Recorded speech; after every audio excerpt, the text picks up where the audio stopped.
Boom boom boom boom boom boom boom boom boom boom boom boom boom. Welcome to the Deep Dive. Today we're jumping into the world of Aardman animations. Ah, yes, Aardman. You know them, the UK studio, famous for that really distinct, sort of charming animation style. It's left a huge mark, hasn't it? Absolutely, all over the globe. So our mission today is basically to follow their story, almost like a documentary, from just starting out, humble beginnings, to becoming this global animation powerhouse. Sound good. And we've got some great sources for this stuff from the studio itself, Wikipedia, other bits and pieces. Yeah, and it's quite a story. I mean, when you think stop motion or clay animation, Aardman's often right there, top of mind. Totally. Their global recognition, all those Oscars, characters like Wallace and Gromit, they're unforgettable. It's an amazing story of sticking with it. Okay, so let's unpack this. Where did it all begin? The 70s, right? That's right, yeah, the 1970s. It starts with two school friends, Peter Lord and David Sproxton. Just friends from school. Yeah. They actually made a short animation for the BBC. It was called Aardman. Ah, so that's where the name comes from. Exactly. And then Aardman Animations, the studio, officially launched in 1972. And their early stuff was quite interesting, wasn't it? I read they did content for programs like Vision. That's right. Vision was specifically for hearing-impaired children, which is, a pretty unique place to start. Definitely. Allowed them to experiment, I guess. Precisely. Hone their craft on sort of niche programming. Yes, and that famous terracotta-colored Morph character also emerged from that period, didn't he? He certainly did. Morph was, a perfect example of their early genius. So simple but effective. Exactly. Just a simple, malleable figure, perfect for stop motion, always transforming. He had that playful, inventive spirit right from the start. It's fascinating how early they created characters that just stuck. So the 70s were about finding their feet. But the 80s, here's where it gets really interesting. I'm thinking Peter Gabriel's Sledgehammer video. Oh, yeah. Iconic. How big a deal was that for them? Well, it wasn't just legendary. It really proved stop motion wasn't just for kids' shows. Right. It showed it could be art, pop culture. Both.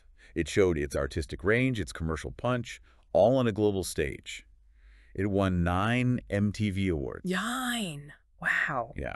It really shifted how people saw the medium. And Aardman, too, opened massive doors. Okay, so that's a huge moment. And also, in the mid-80s, a really key person joins. Nick Park. Yes, Nick Park. Yeah. Absolutely critical. The visionary who'd shaped so much of Aardman's future. Creator of Wallace and Gromit. The very same. And their first adventure, A Grand Day Out, that came out late 89. Right at the end of the decade. Which leads us perfectly into the 90s. Which, for Aardman, you could really describe as an explosion period. Definitely. They kicked it off with Nick Park's Creature Comforts winning their first Oscar in 1990. That's the one. For anyone who hasn't seen it, maybe explain the concept. It was so brilliant. Oh, it's so clever. They basically took audio recordings. Real people, ordinary people talking about their homes, their lives. Just everyday stuff. Yeah. And then they animated zoo animals to lip sync these very sort of human worries and thoughts. It just nails that British understated humor, doesn't it? But with real warmth, too. Perfectly. That unique Aardman touch. I remember seeing it and just thinking, how did they even come up with that? It's genius. And after that, the Wallace and Gromit Oscars just kept rolling in. Right. The Wrong Trousers in 93. Yep. Another Oscar. And A Close Shave in 95. Another Oscar again. Incredible run. And The Wrong Trousers, that was what, 30 minutes long? Their biggest project yet at that point. It was, yeah. And it became this huge worldwide sensation. It really showed Aardman wasn't just making shorts anymore, did it? Not at all. They were clearly eyeing feature films by then. The success of those shorts, especially Wrong Trousers, it just cemented their style. Absolutely. Made that leap to features feel, almost inevitable. And in the 2000s, they took that leap. They signed a deal with DreamWorks, which led to their first feature, Chicken Run, in 2000. And Chicken Run was just huge. A phenomenal success. What did it make? Box office-wise? Over $220 million worldwide, which, for stop motion back then, incredible. Still one of the highest grossing stop motion films ever. Wow. It really proved the commercial power, didn't it? On a massive scale, yeah. And the Oscars kept coming, too. Another one for Wallace and Gromit, The Curse of the Were-Rabbit in 2005. That's right. Best animated feature. But that decade also had a really tough moment for them, that fire. Yeah. The studio fire in 2005. It was just heartbreaking. Destroyed 30 years of work, models, sets, their archive. Such a devastating blow, especially for a studio that puts so much into the handmade craft. Just awful to think about. Thankfully, the actual film negatives, the completed films, they were stored elsewhere and were saved. Oh, thank goodness. That must have been a huge relief. Massive. Preserved the finished work, at least. Okay. And also, toward the end of the 2000s, the DreamWorks partnership ended after Flushed Away. It did, yeah. Why do you think that happened? Flushed Away was CGI, wasn't it? A bit different for them. Well, exactly. Flushed Away was a total departure, all CGI. It did well commercially, but not really Aardman. it seemed like maybe a strategic fork in the road. It's likely there were, creative differences about the artistic direction, keeping that unique Aardman feel versus maybe what a big Hollywood studio wanted. Yeah, I could see that. Aardman's always been really protective of its creative independence, its spirit. That makes perfect sense. So, moving into the 2010s, a new chapter, they partnered with Sony Pictures. That's right, Sony. And this was a period where they started exploring 3D more. Right, like Arthur Christmas. That was CGI, though, wasn't it? It was, yes. But then they did The Pirates, Band of Misfits. Ah, Pirates. Now, that was stop motion, but 3D, how did that work? Yeah, it was fascinating. True 3D start motion. They actually designed and built the sets and characters to be viewed in 3D. So it married that classic handmade look with, modern 3D cinema. That's pretty cool, blending the old and new. Exactly. And then, of course, Shaun the Sheep movie in 2015. Oh, huge hit. Everyone loves Shaun the Sheep. Immensely popular character. The film really landed well. And they kept up TV work, too, like Wallace and Gromit's World of Invention. They did. And they were getting recognized digitally, too. Won a new media BAFTA in 2010. Showed they were innovating beyond just film. Okay, but here's where it gets really interesting, I think. In 2018, they transferred the majority ownership. Yes.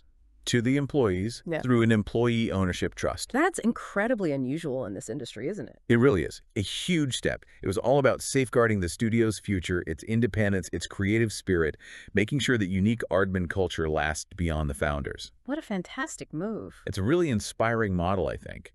They also expanded a bit internationally, took a majority stake in a New York studio, Nathan Love, back in 2015. Right, broadening their reach. Okay, so that brings us pretty much up to date, the 2020s.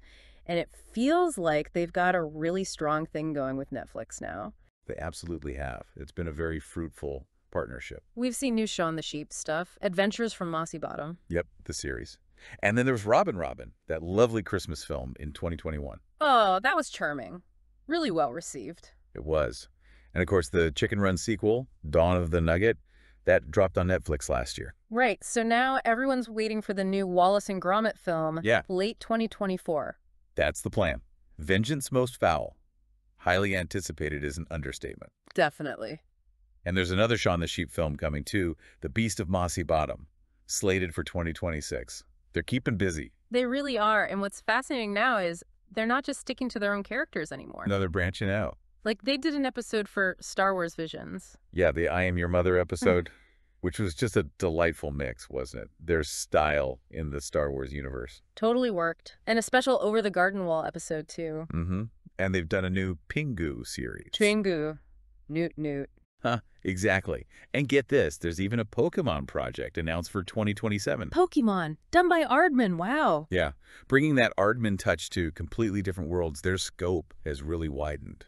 That's amazing. They're also focusing on sustainability, you mentioned. Albert certification. Yes, that's a big deal in the UK production industry, focusing on environmental impact. And they had that brief scare about clay supplies last year, but apparently that's all sorted now. Production's going strong. Good to hear. It's truly something, isn't it, when you lay it all out? From two school friends with a dream to just one of the giants of animation. Globally known, unique style, that humor. They're a cultural icon. Absolutely. Yeah. And I think their secret, if you want to call it that, it's this kind of duality. How do you mean? Well, on one hand, you've got this unwavering commitment to their roots, that handmade, intricate, painstaking stop motion. Right, the thing they're famous for. But on the other hand, they're incredibly adaptable. They embrace new tech like CGI when it fits or 3D. They adapt to new business models like working so closely with Netflix. So they manage to be traditional and innovative at the same time. Exactly. Yeah. And then, of course, there's the characters Wallace, Gromit, Shaun. They're timeless. Their appeal just cuts across generations. Toddlers love them. Grandparents love them. That's so true. It really makes you wonder, doesn't it? How does Aardman's approach balancing that traditional craft with constantly trying new things, new platforms like Netflix. How does that give us clues about the future of animation and storytelling generally? That's a really insightful question, because it sort of suggests that even in this crazy fast digital world we're in, maybe authenticity and creative integrity, that unique artistic voice, maybe those things are still key for lasting success. Yeah. Their journey kind of suggests that how you tell a story, the signature style you bring, can be just as vital as the story itself. It's a really compelling thought. Okay, well, we'll leave you, the listener, to ponder that one. Thanks so much for joining us on this deep dive into the truly amazing world of Aardman animations. Boom boom boom boom boom boom boom boom boom boom boom boom boom boom boom boom.